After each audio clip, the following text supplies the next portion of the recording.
한 100번 읽었죠? 이 본문이요. 우리 아이들도 다 알 거예요. 이 본문, 소금과 빛. 근데 여러분들에게 전혀 다른 주님의 마음을 좀 제시해 드리려고 해요.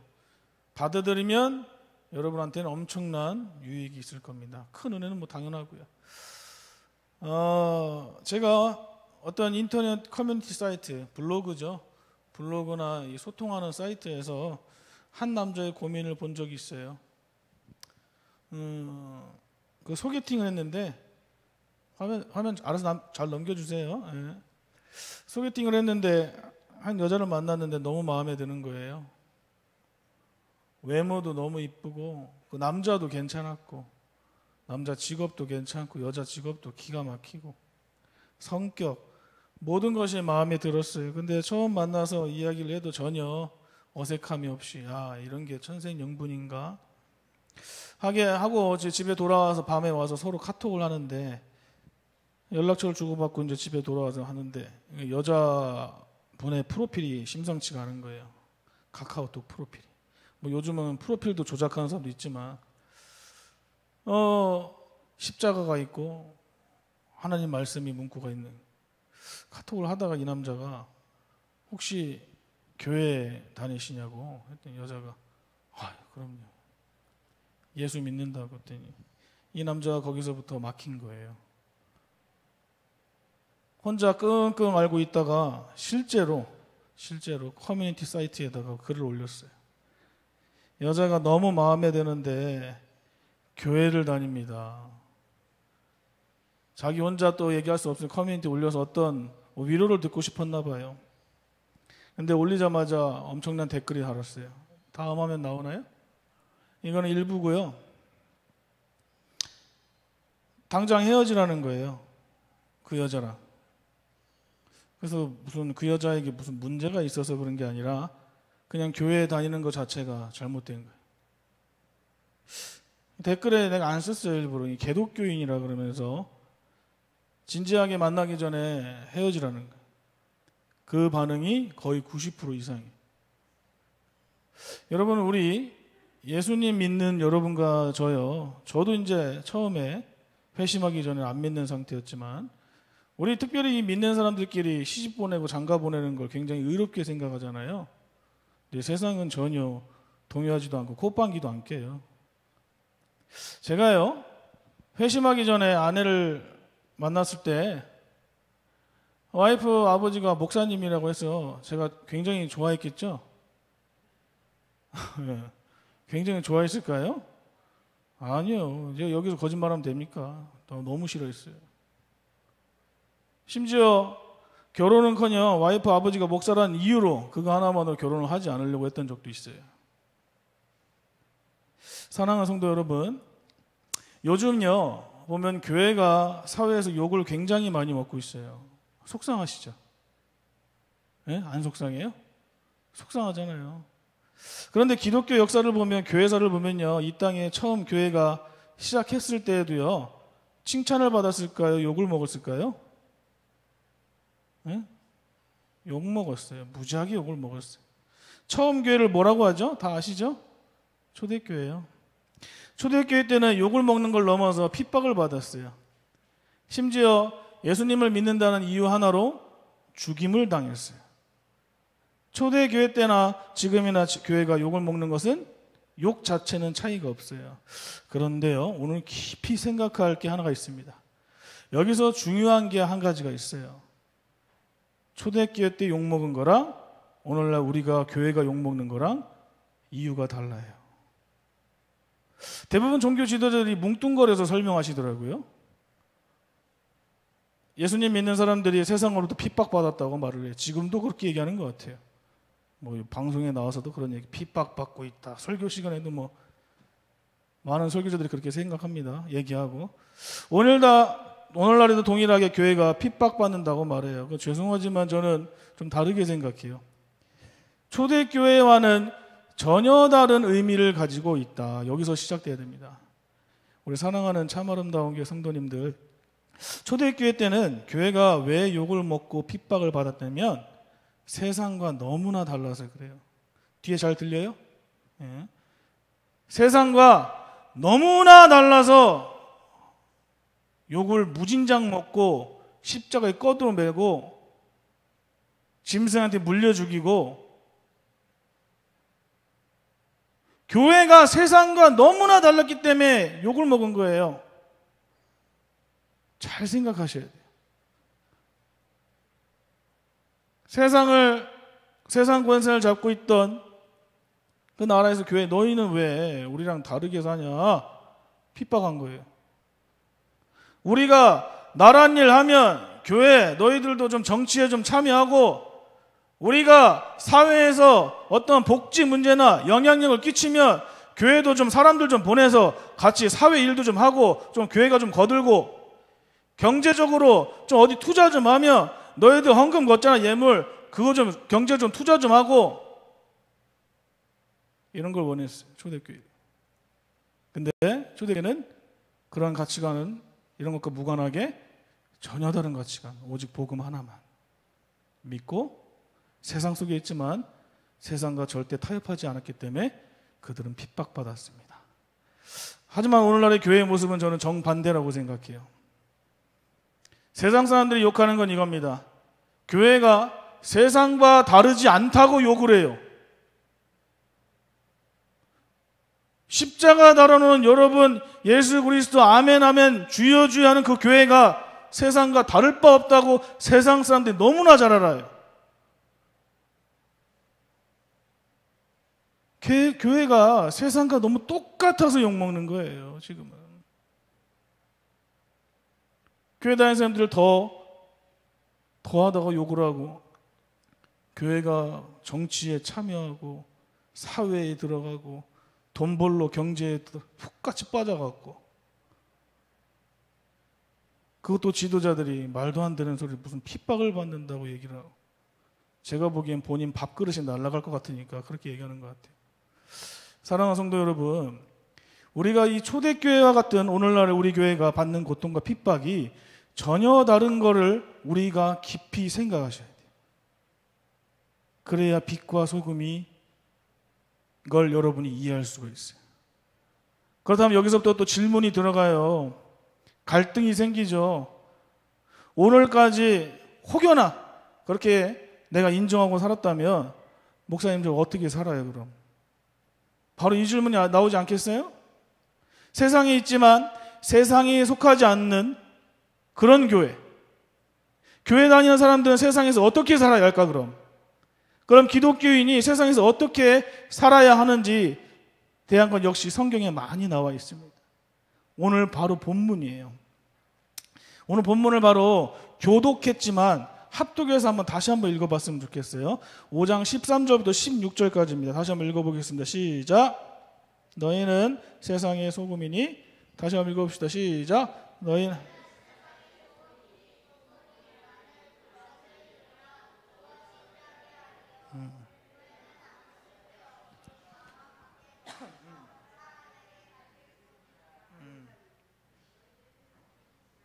자, 16절 한번 읽어보세요. 16절 시작.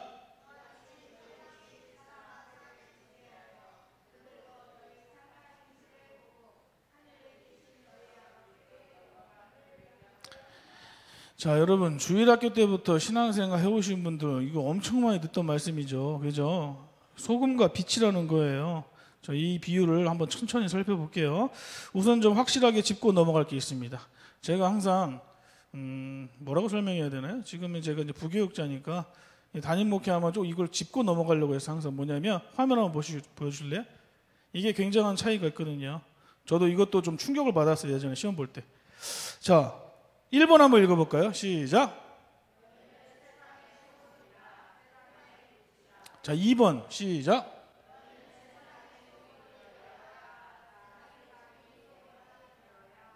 자, 1번, 2번 아무거나 선택해 보세요. 어떤 게 맞나요? 네? 1번. 그래요. 2번 있어요? 그래요. 우리는 근데 2번으로 교육받았어요. 평생을, 신앙생활을. 세상의 소금이 되어야 됩니다. 세상의 빛이 되어야 합니다. 은혜가 됩니다. 죄송해요. 여러분 성경을 잘 보면 영어 성경에도 마찬가지고 원어에도 마찬가지고 한글 성경에도 그대로 나와 있더라고요. 여러분이 예수님을 입으로 구주로 시인하고 주님을 믿기 시작하면 여러분은 빛과 소금인 거예요. 지금 되려고 노력할 필요가 없는 거예요. 되어야 한다가 아니라 이다라고 말씀하고, 그래서 제가 오늘 설교 제목에 너무나 쉽게 써놨어요. 여러분은 빛과 소금입니다. 선택사항이 아니에요. 하나님은 이미 우리를 소금과 빛으로 부르신 줄 믿습니다. 그래서 우리에게 남은 건 뭐예요? 그 소금과 빛의 역할을 감당하느냐 안 하느냐, 그것만 남은 거예요. 특별히 우리 오늘 주일에 예배하는 우리 참아람도 함께 모든 성도님들은 빛과 소금의 역할을 은혜로 감당하시기를 예수 그리스도의 이름으로 축원합니다. 사랑하는 여러분, 또 한 가지 짚고 넘어갈게요. 자, 기독교인이 소금과 빛이라고 할 때 그럼 어디에 빛이에요? 저는 꼭 이 예배당 안에서만 빛이 나시는 것 같아요. 이 예배당 안에서만 짠맛이 진동을 해요. 여러분 일터에서 이 빛과 짠맛을 내면 좀 어떨까요? 여러분 가정에서 이 짠맛과 빛을 보내면 어떻게 변할까요, 세상이? 근데 주님이 또 뭐라고 말씀하셨죠? 성경은 세상의 소금과 빛이라고 말하고 있어요. 당연한 얘기지만 여러분, 크리스천들은 세상에 살고 있어요. 여러분 지금 세상에 살고 있죠? 예? 세상과 동떨어져 우리끼리만 살 수 없다는 말씀. 현실적으로도 불가능해요. 가능하더라도 세상 속에 들어가서 일부러 사셔야 돼요. 예수님은 분명히 세상의 소금과 빛이라고 말씀하셨어요. 이것은요, 지어낸 이야기가 아니라 진리입니다. 그래서 크리스천들은 세상에서 소금과 빛의 역할을 감당해야 될 줄 믿습니다. 여러분과 저의 동일한 사명이에요. 그렇다고 해서 여러분이 세상에 속한 사람의 뜻이 아닙니다. 오해하시면 안 돼요. 또 세상에 있지만 세상에 속하지 않은 사람들, 세상의 가치관과는 다른 가치관을 가진 사람들이죠. 그죠? 그렇기 때문에 세상과 충돌이 생기고 갈등이 생기는 건 여러분 너무나 당연한 거예요. 예배만 드리고 가면 밖에서 조금씩 갈등이 생기는 거, 욕심, 탐심, 당연한 거예요. 절제하려고 하는 거. 여러분, 초대교회가 이래서 핍박받았던 거예요. 세상과 너무 다르기 때문에. 근데 오늘날 교회 뭐라고 했어요? 제가? 너무 똑같아서 욕먹는다고요. 교회가 너무 세상과 똑같아서 욕먹는다고요. 완전 다른 거예요. 아침에 우리 아들들 깨우려고 우리 아내가 엄청 고생해요. 다니엘, 사무엘 막 소리 지르고 난리도 아니야. 엉덩이 치고 막 일어나, 막 학교 가야 된다. 근데 저는 저 아이들을 깨울 수 있는 방법이 한 가지 있습니다. 옛날에 핸드폰으로 해서 사이렌 소리도 하고, 그 뭐냐, 군인들 빰빠라빰빰빰빰빰빰 이거 있죠? 이것도 핸드폰으로 켜서 들려주기는 안 있나더라고요. 특히 우리 다니엘은 거의 뭐 벽돌 수준이, 듣는 척도 안 해. 그 뭐예요? 불 하나 켜면 되더라. 불 하나 켜면 눈 비비면서 일어나요. 소리 지를 필요 없어요. 깜깜한 방에 있다가 갑자기 이 환한 빛이 눈에 들어오게 되면 적응이 안 돼 눈을 찌푸리게 돼요. 전 이와 마찬가지로 생각해요. 세상에서 소금과 빛으로 사는 것은 아마 쉬운 일이 아닐 겁니다. 저 목사니까 뻔뻔하게 여기서 그냥 얘기한 거지만 여러분 삶터전에선 굉장히 어려울 거예요. 남들과 다르게 사는 것은 그거야말로 여기가 믿음이 아니라 거기서 믿음의 용기가 굉장히 필요한 일일 거예요. 저는 그거 인정해요. 그래서 많은 크리스천들이 소금과 빛의 역할을 감당하지 못하고 세상에서 너무 그러니까, 그게 사는 거니까, 그래서 세상의 방식대로 맞추고 사는 크리스천들이 굉장히 많습니다. 우리가 세상의 소금과 빛의 역할을 영향을 줘야 되는데 세상에 영향을 받고 있는 크리스천들이 많아요. 자, 질문 드릴게요. 여러분 내면에 혹여나 아직 세상의 영향을 받고 있는 분들이 이 자리에 계시다면 가능하면 빨리 고쳐지시기를 축복합니다. 자, 제가 수련회 때 이런 비유를 한 적이 있어요. 다음 화면 넘겨주실래요? 생선구이와 회. 저는 이거 어디 가든 강단에 쓰면 이건 똑같이 비교할 겁니다. 어느 강단에서. 생선구이를 하기 전에 시장에서 생선을 사면 깨끗이 손질해서 뭘 뿌려요? 예, 소금을 뿌려요. 구울 때도 소금 뿌리고. 자, 맛을 내기 위해 소금을 뿌리고 이렇게 해서 먹으면 짭짤하니까 간이 잘 배어 있는 걸 먹을 수가 있는 거죠. 그죠? 그죠, 권사님들? 예, 몰라서 물어봐. 그런데 회는 어때요, 여러분? 바다에서 갓 잡은 회 어때요? 자, 바다에서 갓 잡은 회를 떠먹는다고 한번 생각해 보세요. 떠서 먹는다고. 아무것도 없이 회만 먹으면 맛이 어때요? 짜요? 여러분 짜요? 회 안 드신 분들 빨리 가서 회 잡숴 보세요. 절대 그렇지 않습니다. 여러분 잘 생각해 보세요. 좀 이상하지 않으세요? 여러분 바닷물 굉장히 짜요. 그런데 짠 바닷물 속에 있는 생선도 짜야 되는 거 아니에요? 완전 소금통에 있다 왔는데. 근데 여러분 회가 짜지 않아요. 이게 뭔 차이예요? 생선구이하고 회하고 무슨 차이일까요? 혹시 아시는 분 계세요? 바로 죽은 것과 산 것의 차이예요. 여러분 생선구이는 이미 죽은 생선 위에 소금을 뿌립니다. 하지만 짠 바다 속의 물속을 헤엄쳐지는 생선은 살아있어요. 살아있는 생선은 아무리 바닷물이 짜더라도 짠맛을 내지 않아요. 저는 이 비유를 계속해서 강단에 세울 때마다 어느 곳에든 얘기하려고 그래요. 우리가 기독교인들이 세상의 소금과 빛이라고 할 때는 우리는 짠맛에 영향을 받는 죽은 생선이 아니에요.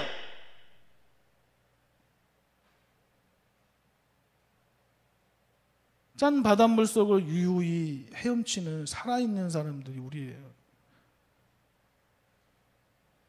세상의 영향을 받고 세상의 가치관대로 사는 사람이 아니라 세상 속에서 복음과 자기 신앙의 정체성을 가지고 유유히 살아가는 사람이 여러분과 저라는 거예요. 특별히 우리 모든 참 아름다운 교회 성도님들은 산자로서요. 산자로서 세상 어떤 곳에든 주님의 선한 영향력을 끼칠 수 있기를 예수님의 이름으로 축복합니다. 사랑하는 성도 여러분, 자, 세상의 소금, 그렇다면 세상의 소금과 빛으로 산다는 건 어떤 의미입니까? 계속 질문하는 거예요. 물으면 질문하고 물면. 먼저 소금의 역할이 뭐죠? 오늘 담임 목사님이 기도 시간에도 말씀하셨어요. 기억하실는지 모르겠어요. 부패 방지예요. 부패 방지. 소금은 썩는 걸 방지해요. 혹시 여러분 중에 부패 지수라는 통계 아시는 분 계세요? 베를린에서 매해마다 하는 건데. 예. 다음 한번 보여주세요. 이건 2020년 건데 더해요. 베를린에서 하는 이 국제 투명성 기구에서 해마다 각 나라가 얼마나 청렴한지 부패한지 그 수치를 발표해서 순위가 매기는 게 있습니다. 특별히 2016년도부터 보면 우리가 OECD 국가 34개국, 37개국 중에 우리가 몇 등 했을까요? 맞추시면 제가 커피 사드릴게요. 자, 34개, OECD 34개 국가 중에서 우리나라가 몇 등 했을까요? 정확히 맞추시면 제가 커피 사드릴게요. 돈 있어야죠. 무시하지 마세요. 있어요. 커피 살 돈. 34개 중에 27위 했어요. OECD 국가 중에 최하위라는 거예요. 1등은 어딜까요? 덴마크. 일본은 몇 점인 줄 아세요? 일본은 18위, 그래 75점. 우리나라는 청렴과 부패 지수가 100점 만점 중에 51점. 사회가 전반적으로 부패한 상태다. 여러분 경제적으로 보면 우리나라 여러분 살만하시죠? 저도 살만해요. 삼시세끼 먹고 어떻게 보면 최저시급보다 못 받는데도 정말 살만해요. 굶어 죽지도 않아요. 우리나라 선진국으로 길목이다가 아니라 우리나라는 선진국입니다, 여러분. 근데 나라가 절대 부패 수준에 있다는 거예요. 부끄러운 거예요. 쪽팔리게 또 1000만 성도래요. 숨어야죠. 한 해 목사 배출만 해도 1000명이 넘어요. 부끄러운 거예요. 저는 사실 이 수치 나오는 거 사실 많이 인정하고 예상했어요. 왜냐하면 우리나라 청소년들이 세계에서 제일 많이 죽으니까요. 세계 1위라는 소리 듣고 진작에 눈치챘습니다. 야, 우리나라. 그리고 여러분, 네이버 아니에요, 구글링 아니에요. 여러분 집에 가서 YT의 모든 뉴스 다 보세요. 맨날 싸우는 얘기, 부패했다는 얘기 쏟아집니다. 쏟아져. 남의 얘기 아니에요. 대한민국 얘기하는 거예요, 여러분. 지금 이런 사회에서 여러분, 우리가 여기 주일날 와서 몇 시간 앉아 있다가 나머지 생활은 우리가 어떻게 생활해야 될까요? 저 같은 후배 목사의 마지막 숙제예요. 바로 이 부패를 막는 소금의 역할을 여러분과 제가 감당하기를 어디서요? 세상에서. 여러분과 제가 감당하기를 주님이 원하세요. 아무리 세상이 속이고 뇌물을 주고받는 관행이라 해도 아니라고 하세요. 여러분이 정말 기독교인이면 크리스천이면 아니라고 하셔요. 선한 믿음의 용기가 우리 안에 있어야 돼요. 거짓이 판치는 세상에서 정직하게 살아내시기를 예수 그리스도의 이름으로 축원합니다. 또 이렇게 질문할게요. 나 하나 정직하게 산다고 해서 세상이 얼마나 나 하나 알아주겠어요. 그죠? 거의 뭐 손톱만 한도 뭐란데, 그죠? 근데 저는 이렇게 생각해요. 방화벽 아시죠? 방화벽. 그림을 준비 안 했네. 불을 더 이상 번지지 못하게 막는 방화벽이 있어요. 저는 여러분 한 분 한 분이 이 세상에서 방화벽의 역할을 꼭 해야 될 줄 전 꼭 권면하고 싶어요. 적어도 여러분이 있는 가정에서, 적어도 여러분이 있는 일터에서, 적어도 여러분이 있는 모든 환경 속에서 여러분이 방화벽이 되셔야죠. 더 이상 불이 번지지 못하게 그건 막아야 될 거 아니에요. 사랑하는 성도 여러분, 또 소금에 어떤 역할이 또 있을까요? 욥이 아주 재밌게 써놨더라고요. 욥기에서 6장 6절 한번 읽어볼까요? 시작.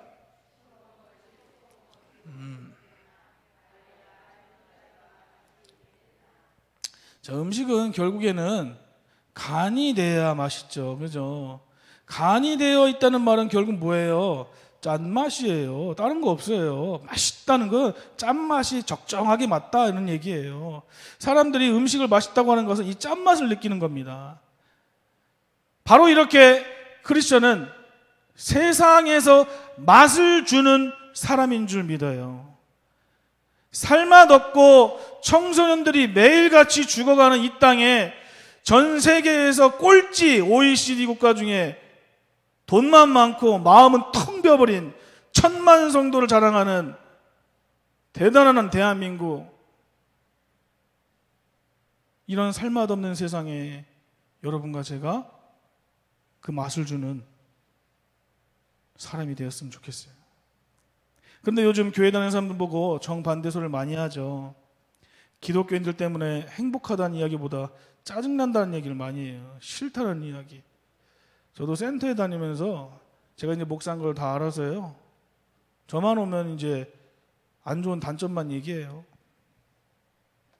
그런 의미에서 우리가 이런 안 좋은 소리를 계속 듣는데, 우리가 이 짠 소금이라고 했을 때 어떤 사람이 돼야 될지 좀 고민이 되지 않으세요? 우리가 짠맛을 내야 되거든요, 세상에서. 여러분 이스라엘 사회 아시죠? 목사님이 설교 시간에 계속 얘기했던 거 수년 동안. 다음 한번 보여줄래요?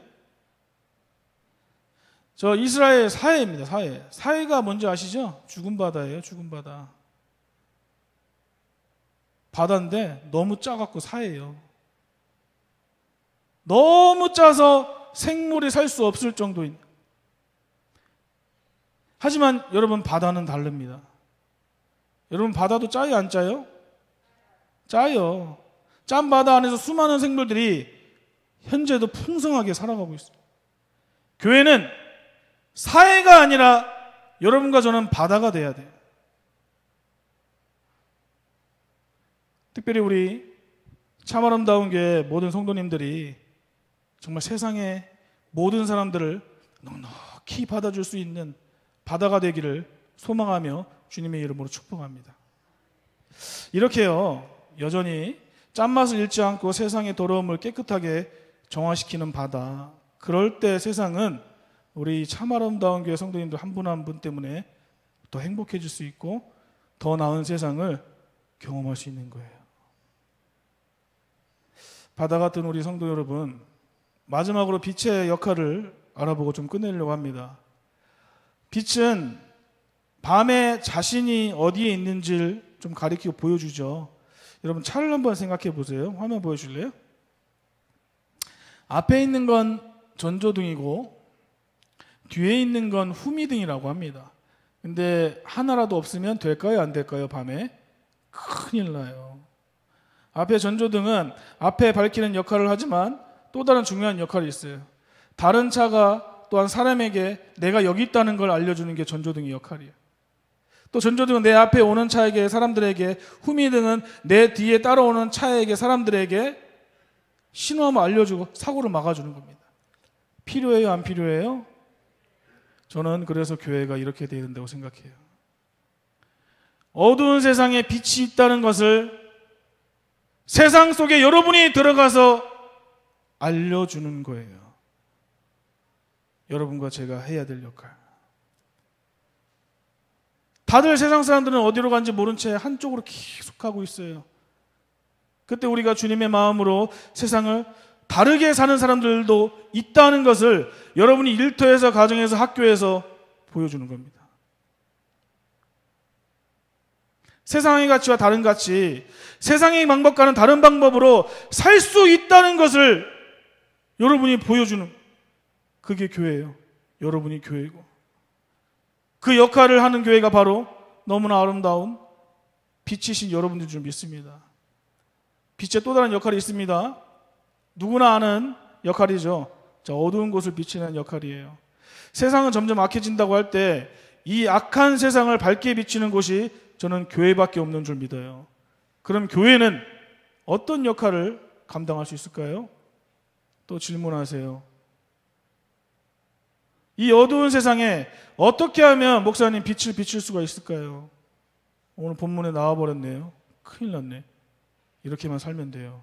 16절 보여주세요. 시작.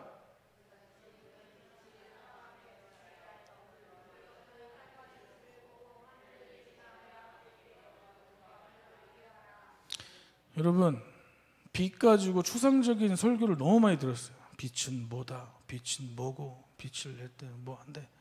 근데 주님이 빛에 대한 답을 주셨네요. 뭘 어떻게 살라고요? 착하게 살래요.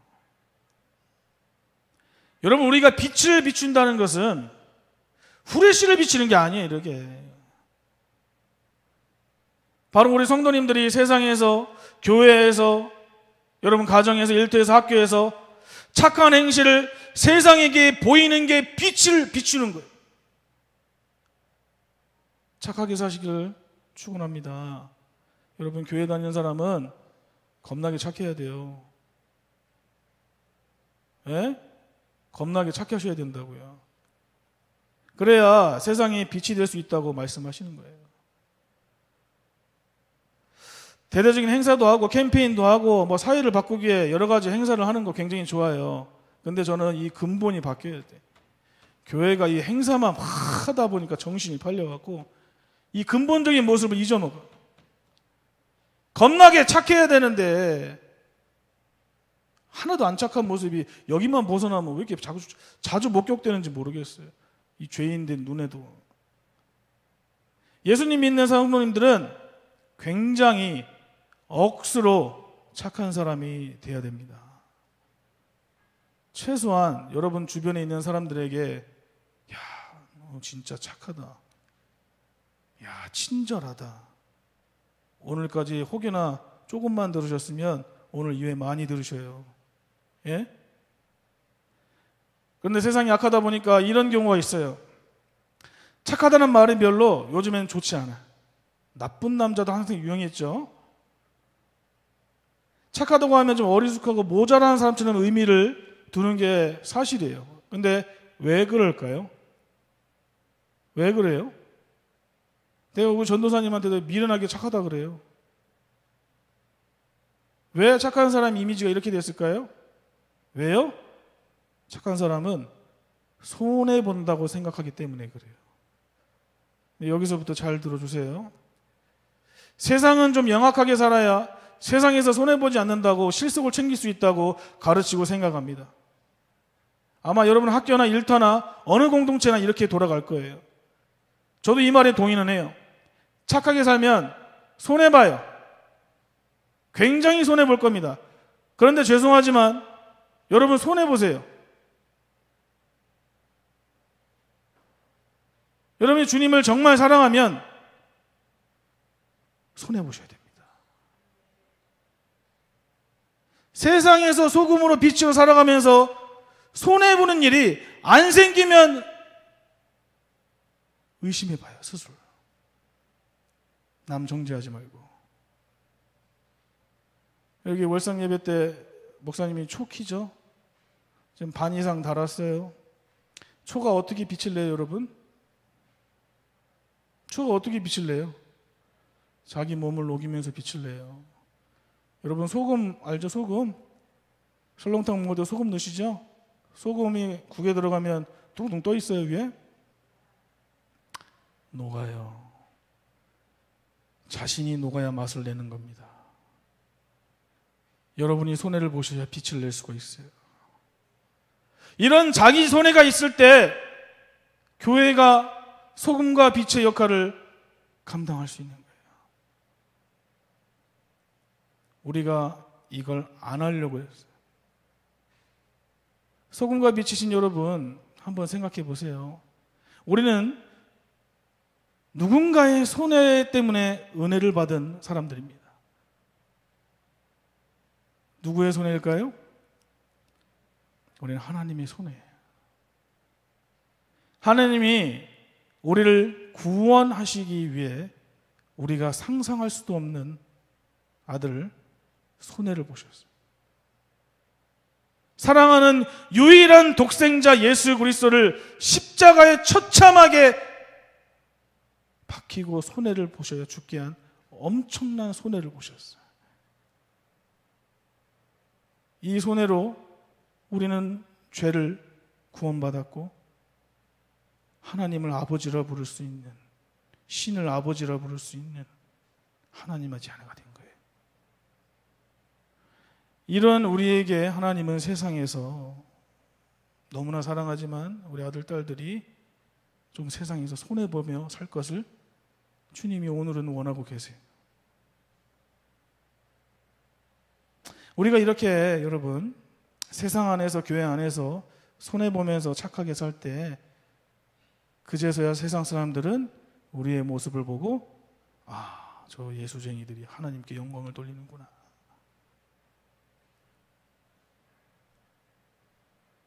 그래야 알아요, 세상 사람들이. 여러분 백날 안 돼요. 사랑하는 여러분, 손해 좀 보시길 예수 그리스도 이름으로 축원합니다. 우리 사업하는 사장님들 계신 줄 몰라요. 지금 혹여나 주님이 마음을 주셨다면 직원들 좀 보너스 좀 주세요. 좀 손해 보면서. 그리고 우리 직원으로 감당하고 있는 부장님, 차장님, 과장님 다 있겠죠. 대리님, 주임님부터 시작해서 직원으로 감당하는 성도님들 계시는 줄 모르겠습니다. 근데 여러분이 회사를 위해서, 사장님들을 위해서 6시 땡 하면 가지 말고 하루에 한두 시간 손해보면서 일 더 해보는 거 어떨까요? 학교에서 친구들에게, 가족에서 형제 자매들에게, 가정에서 아내 남편들에게 양보하고 손해보면 어떨까요? 자기 이익보다 손해를 보며 착하게 살아내시기를 예수 그리스도 이름으로 축원합니다. 마지막 비유 하나 하고 싶어요. 저 한번 넘겨주실래요? 예, 잘 안 보이죠? 제가요, 생긴 거는 무식하게 생겼어도 나름 서울 사람이에요. 서울 사람. 서울에 있을 때 우리 큰아버지가 개 잡으러 시골에 한번 가셨는데, 우리 교회도 개 잘 잡은 데 소문나신 분 계시는데, 밤하늘에 사촌 형하고 누워있는데 하늘을 탁 보니까 처음 봤어요. 도시에만 살다가 시골 하늘에 가니까 별이 왜 이렇게 많은 거예요? 다 이해하시죠? 보시면. 사실 요즘에 하늘을 보면 별도 없는 것 같아요. 그죠? 거의 보이지도 않더라고요. 어떻게 보면 셀 수 있을 정도로 있죠. 그냥 우리가. 하지만 제가 어렸을 때 한 8살, 9살 다니엘 또래 됐나요? 그때 시골에서 하늘을 바라보니까 별이 너무 많으니까 막 쏟아질 것 같더라고요. 태어나서 처음으로 별똥별도 봤어요. 와, 신기하다. 제가 그래서 원고에 이렇게 적었습니다. 깜깜한 밤하늘에 별이 있는 것이 아니라 별 사이로 깜깜한 하늘이 보이는 것 같았어요. 이거 생각하셔야 돼요, 여러분. 다시 한번 읽어드릴게요. 깜깜한 밤하늘에 별이 이렇게 듬성듬성 있는 게 아니라 별이 너무 많아서 별 사이에 그냥 밤이 있는 것 같더라고요. 그만큼 별이 가득했다는 소리예요. 하늘에 이렇게 멍하니 정신을 팔려서 하늘만 쳐다봤던 기억이 나요. 너무 아직까지도 생소하고 주님이 설교하라고 기도할 때 이걸 주셨어요. 말씀을 맺겠습니다. 여기저기 보이는 네온 사인의 십자가에 속지 마십시오. 그것만 킨다고 단 게 아닙니다. 그 십자가의 빛이 아니라 어두운 세상을 비추는 여러분 각자 위치에서 착한 행실의 빛. 우리가 참 부끄럽지만 천만 그리스도인이라니 하는데, 부끄럽지만 우리 참 아름다운 게 모든 성도님들이 여러분 각자 위치에서 저마다 착한 행실로 빛을 비춰 어디가 빛이고 어디가 어둠인지 구별할 수 없을 정도로 그런 용존동 일대, 또 더 나아가 나라, 또 교회, 가정 되기를 예수 그리스도의 이름으로 소망하며 축복합니다. 오늘 502장 한번 찬양해 볼까요?